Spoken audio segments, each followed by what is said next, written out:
Welcome to the Tamarind Learning Podcast, where host Cindy Radu speaks with experts on many topics relevant to the ultra-high net worth family and family office. Cindy was author and co-author of numerous articles related to trusts, family enterprises, and estate planning, and co-authored taxation and estate planning in Canada for many years. She also shares her expertise as a consultant, advisor, and educator to those in the family enterprise space. Cindy is the Chief Learning Officer of Tamarind Learning Canada, an online wealth education platform that develops practical, foundational learning programs for beneficiaries and their advisors to help them prepare for the responsible stewardship of wealth. Welcome to the Tamarind Learning Podcast. I'm your host, Cindy Radu, Chief Learning Officer for Tamarind Learning Canada. Tamarind Learning is an online wealth education platform that develops practical foundational learning programs for beneficiaries and their advisors to help them prepare for the responsible stewardship of wealth. As part of this platform, I have the privilege to speak with experts on topics relevant to families of wealth and family offices. In this episode, I am absolutely delighted to welcome our guest, Dr. Sharilyn Hale, President of Watermark Philanthropic Council. Sharilyn works with leading philanthropists, generous families, and social purpose organizations across Canada and the Caribbean. For me, it's actually very humbling to share some of Sharilyn's professional credentials. She holds undergraduate degrees in both theology and psychology, as well as a graduate degree in philanthropy and a Doctor of Education degree. In addition to her impressive degrees, Sharilyn holds the Master Financial Advisor Philanthropy designation, is a member of the Canadian Association of Gift Planners. She is also a chartered director, and she is a certified governance advisor and trainer with BoardSource, where she has the opportunity to blend corporate and family governance in her work with foundations and nonprofit boards. Sharilyn, we met at a conference in 2022 where you were a keynote speaker. You are one of the most sincere, gracious, and inspiring speakers I've had the pleasure of listening to. You've been a lifelong philanthropist yourself, I think following in your parents' footsteps, as your family was, as I recall, very involved in philanthropy in the Caribbean. And I'd like you to just share a little bit about your early experiences in philanthropy and how that's influenced your work and your volunteer roles, as well as your research. Mm-hmm. Thank you very much. And thank you for having me. My experience is not unlike the experience of many who find themselves as givers in philanthropy and the charitable space. I speak with and have spoken with philanthropists, so many over the years. What drives you? What motivates you to get involved, to participate, to be generous? And most often it starts, from their parents, grandparents, other special people in their lives that planted a seed in them, even in the absence of wealth, right? That whatever they had, they gave generously, they shared, they volunteered, they were active. And that is part of my story as well. My parents for 40 years lived lives of service in the helping space, and including my formative years in the Caribbean, and that's why that part of the world holds a special place in my heart.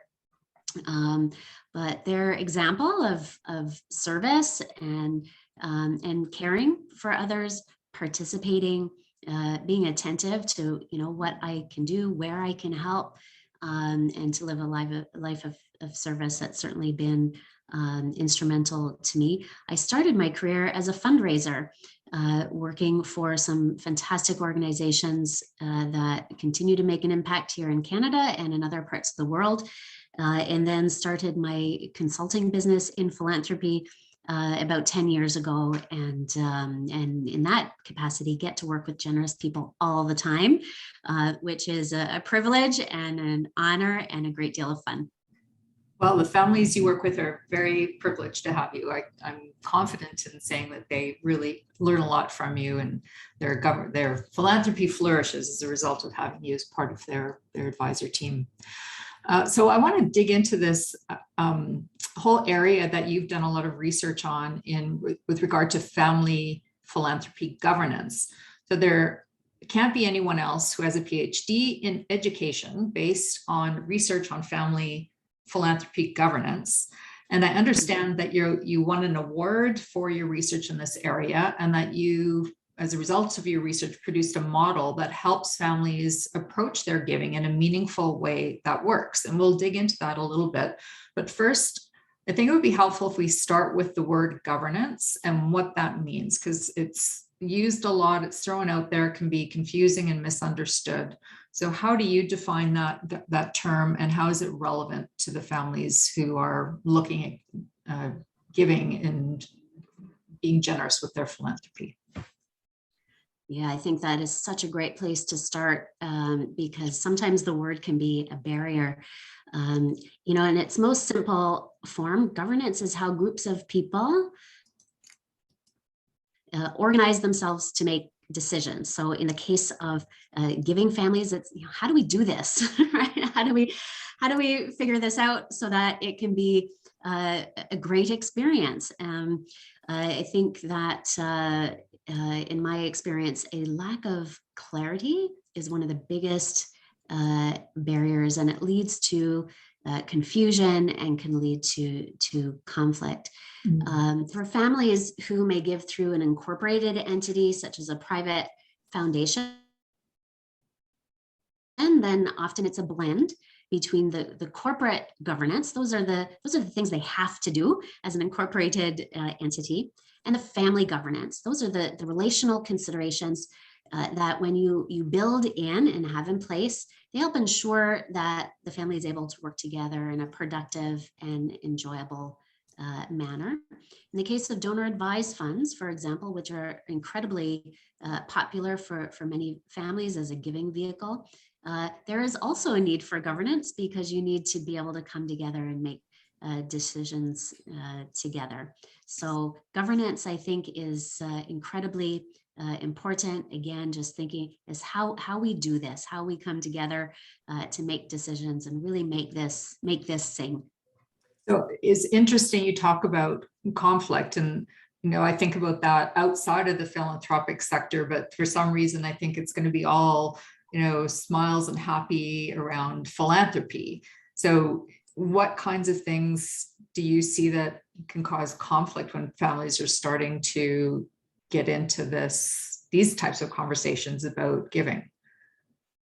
Yeah, I have found in my work with families that philanthropy does tend to be a space where there's less conflict, perhaps, than in other areas of the family life. And I think that's one of the beautiful things about families coming together and wanting to give together. It can be a safer space.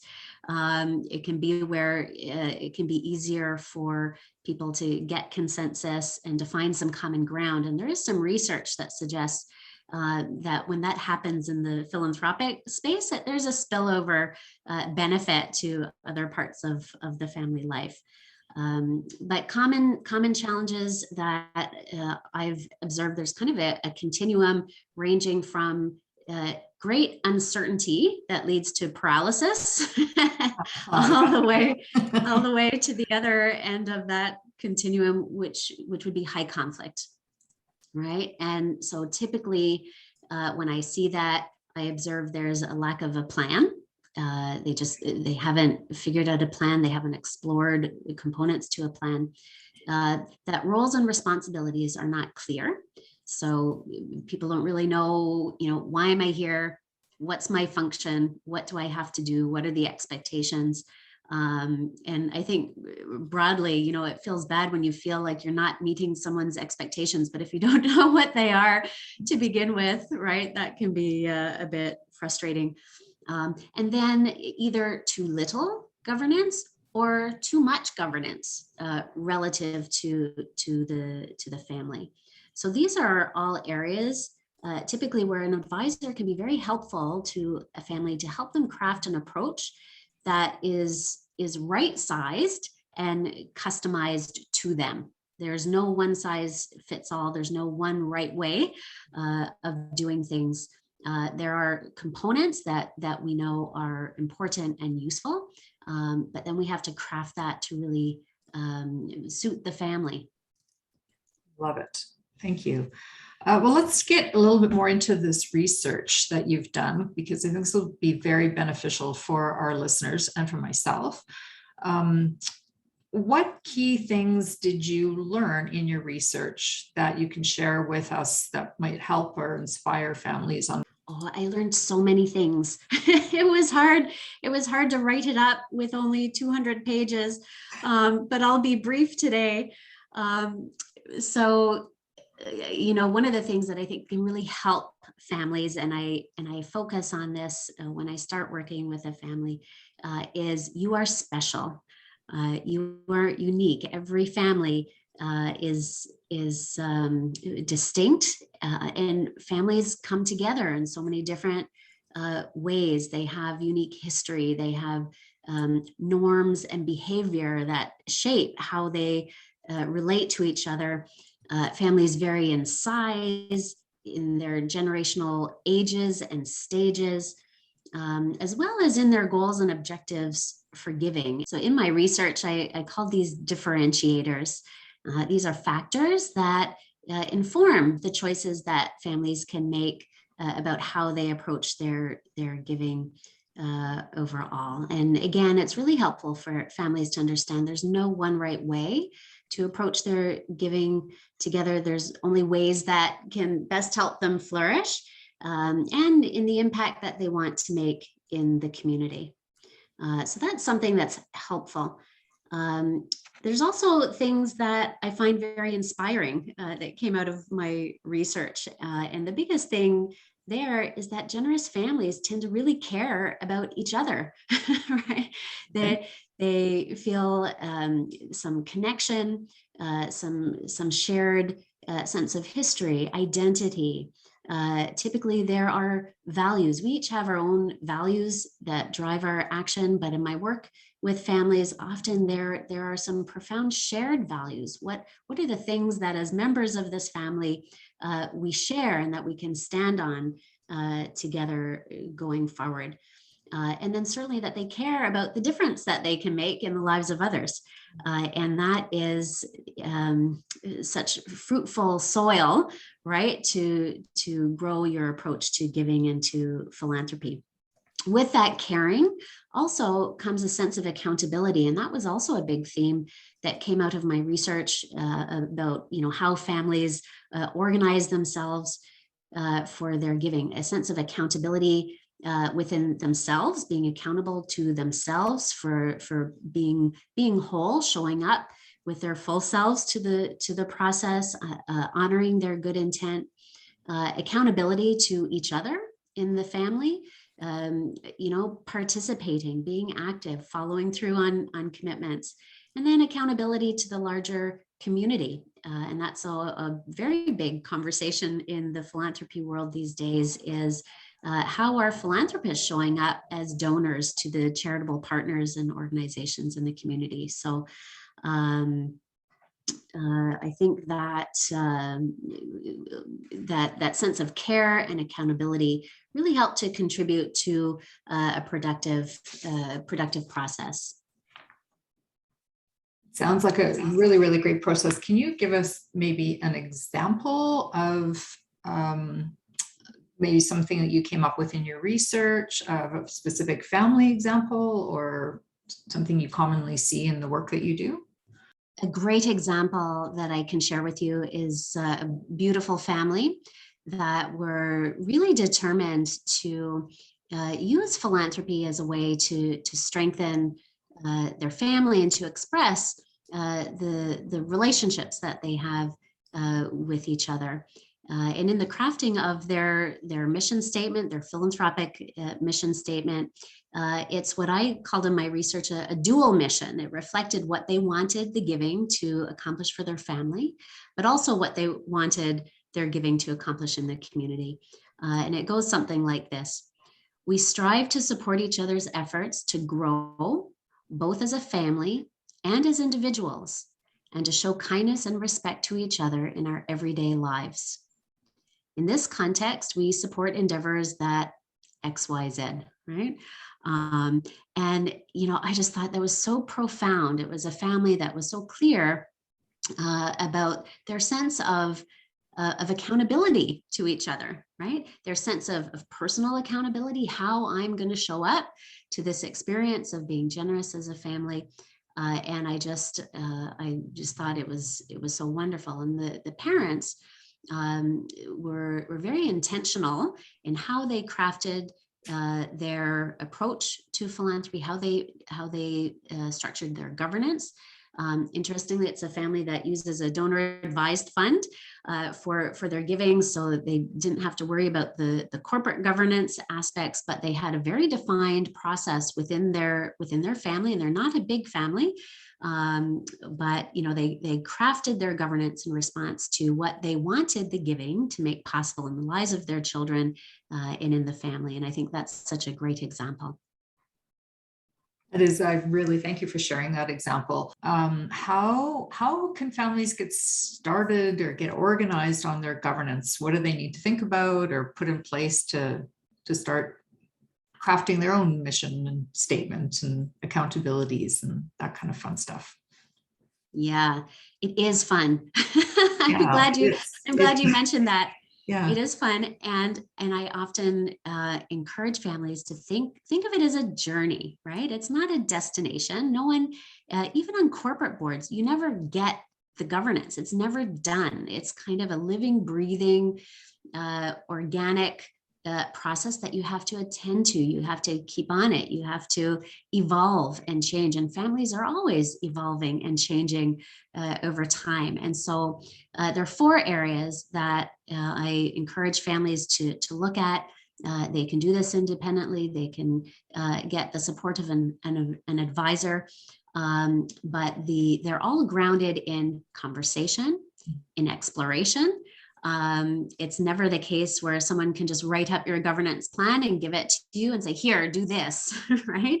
The best approaches to governance really emerge out of the family, from the family, reflect the family. So the first one, which is the most important because it drives everything else, and from structure to approach and strategy, is to clarify purposes. Why do you want to do this? Why do you want to give? Why do you want to give together in some way? What do you want the giving to make possible as individual family members, but for the family as well? And then, of course, what do you want the giving to make possible in the community, and mapping that out in a meaningful way. So as in the example that I just shared with you, if the development of younger family members is a key objective, then your approach to governance, remember how you organize, needs to include the younger members of the family. You need to provide on-ramps for them to participate. They need to have a meaningful role, some opportunities to be responsible, and to lead, right? So your purposes really drive governance in a really fundamental way and bring clarity. The second area families should focus on is the relationships and the roles and responsibilities within those relationships. It can begin by looking at who's eligible to participate and who wants to participate. Again, involvement in giving should be voluntary as opposed to mandated. In large, complex families, the eligibility may require more thoughtfulness to ensure that there are meaningful opportunities for all those who are interested. So if you have a foundation, for example, with a board, it may not be realistic for everyone to be a director, right? But there might be other ways that family members can participate. So commonly families will introduce some criteria for participation, some terms of service. So it's not a lifetime appointment where no one else ever gets a chance. The use of committees or other working groups that help to involve and keep the door open, plan for the next groups of family members to be able to participate. Then, of course, once you've identified that, you have to think, okay, so what are they going to do, right? What are the roles? What are the responsibilities and the expectations? What am I going to do? How often? How much time is that going to take? For families where there's busy professionals, they may have young families, time can be a thing, right? And so being very clear about what's involved is incredibly important. Charitable structure used for giving is going to have some implications for roles and responsibilities. Again, if it's a foundation, there are legal and fiduciary responsibilities, things that have to be done. So those who are participating should know what those things are to protect the foundation, to protect the family. But even giving through a donor advised fund, there are still processes that should be clear to all those who are participating. So getting clear about these matters goes a long way to ensure a smooth experience and a meaningful experience. For some families, there's also some external relationships that can support their giving, whether that's a non-family member on a foundation board. It could be other content experts in the areas where they want to give. So really understanding that network of relationships. My research called these the enablers, the things that help families bring their philanthropy to life. The third area is to then kind of draw it together, map and document a plan. There is something very powerful in writing things down, and it helps to augment poor memories. So, you can get around the table, oh yeah, that's a great idea, we all agree. And by the next meeting, you even forget what you talked about, right? So mapping it out on paper, some of the logistical aspects. So exploring questions like, how often are we going to meet and in what ways? Where are we going to meet? How will we make decisions? How will we find giving opportunities? What's the process that we use when we have these giving opportunities and we have to sort through them and make some decisions? Some families only meet once a year. Some families meet much more often. Some families use a majority votes decision-making process, but consensus decision-making sets a more robust standard, and research suggests that makes for a healthier outcome from the family.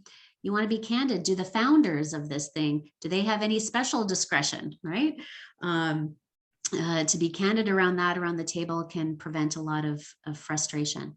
Some families allocate funds across family members to disperse. Other families keep those disbursements small, and then the bulk of the funding, they make decisions jointly.